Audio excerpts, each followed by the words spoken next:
최근 북한이 러시아와 군사 밀착 행보를 노고로 하면서 중국과는 미묘한 균열이 감지돼 왔던 것도 사실입니다.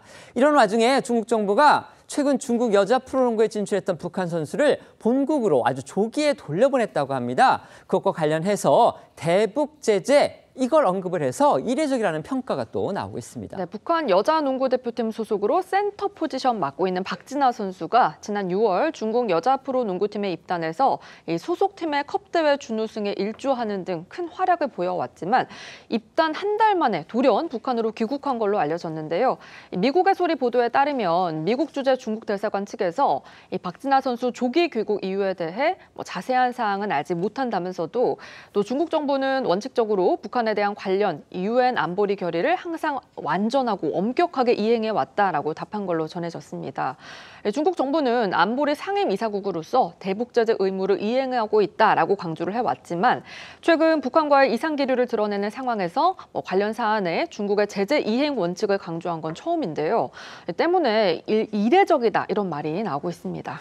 특히 농구 선수의 조기 귀국, 이건요, 이제 스포츠 교류와 관련한 거죠. 그러니까 비정치적인 일종의 연성 외교 사안입니다.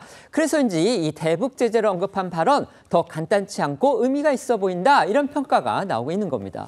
네, 말씀하신 대로 전문가들도 북중 양국이 이런 비정치적 영역에서의 교류에 영향을 줄 정도로 갈등을 빚는 듯한 모양새에 주목했는데요. 표면적으로 단순히 스포츠 분야에서 생긴 해프닝으로 보일 수 있지만 그만큼 양국 간 신뢰가 떨어졌다는 뜻일 수 있으며 북중 관계가 생각보다 심각한 균열을 만들고 있을 가능성도 배제할 수 없다는 겁니다.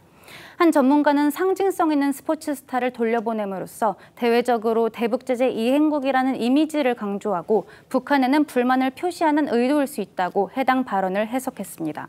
외교관을 지낸 리일규 전 참사는요, 이런 상황을 대한민국이 기회로 활용해야 한다, 또 이렇게 조언했습니다. 맞습니다. 리 전 참사는 최근 북한과 러시아의 밀착 관계로 인해서 중국의 심기가 불편한 상황이라고 지적하면서 이런 중국의 심기를 우리가 잘 활용해서 중국이 북한을 변화할 수 있도록 유도하게 이렇게 압박을 하게끔 대중 정책을 수립해야 한다고 조언했습니다. 또 테러 전략으로는 이 한국과 북한 중에 러시아에게 누가 더 현실적으로 도움이 되는가, 이런 부분을 끈질기게 설득할 필요가 있다고도 강조했는데요. 리 전 참사는 통일을 위해서 한반도 주변 4강 활용론을 제시하기도 했습니다. 우크라이나와 전쟁 중인 러시아한테 북한이 무기를 제공한다는 거 이제 공공연한 사실이 됐습니다. 그리고 김정은과 푸틴이 지금 여러 차례 만나서 상당히 동맹 관계, 군사 동맹 관계임을 과시를 하고 있죠. 그러다 보니까 북한을 사이에 두고서 러시아와 일종의 경쟁 관계가 있는 중국과 북한의 관계가 좀 이상하다, 난기류가 있다, 이런 얘기 일찍부터 흘러나왔습니다.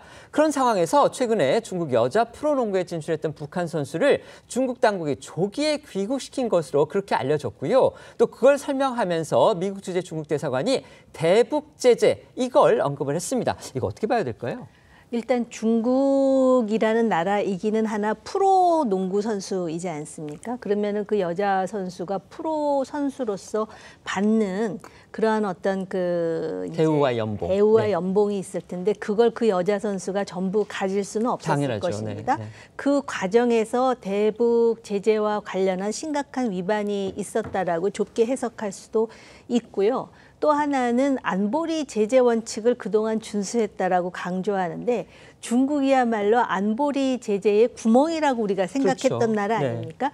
그럼에도 불구하고 제재를 강조했다라는 거는 미국 들으라고 하는 부분도 있습니다. 그렇기 때문에 중국과 북한 관계가 여의치 않다라는 걸 우리가 해석할 수가 있는데요. 사실 시진핑의 입장에서는 옛날부터 김정은을 맞득지 않아 했었습니다. 그럼에도 불구하고 지정학적으로나 지경학적으로 북한이라는 존재를 그냥 내칠 수 없는 상황인데 지금은 또 러시아하고 밀착해서 여러 가지로 중국이 계륵 같다라고 생각하는 부분이 있어서 이런 이제 해프닝을 만들었을 것이라고 생각을 하고요. 중국이라는 나라가 그러나 북한을 포기하지는 않을 것 같습니다. 네.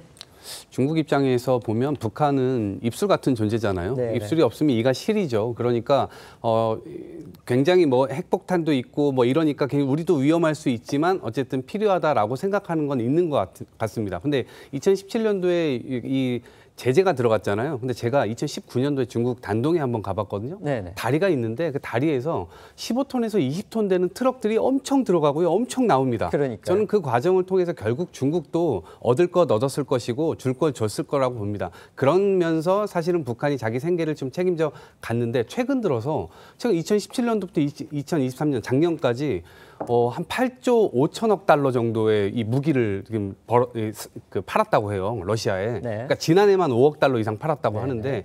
결국 그러면서 중국은 조금 북한과 좀 불편한 것을 어쩌면 심기를 이렇게 드러낸 것이 아닌가라는 생각이고요. 그거를 드러내놓고 드러낼 수 없지만 어쨌든 스포츠 선수라고 하는 것으로 약간 저희가 유추를 해볼 수 있지 않을까 이렇게 생각을 합니다. 네.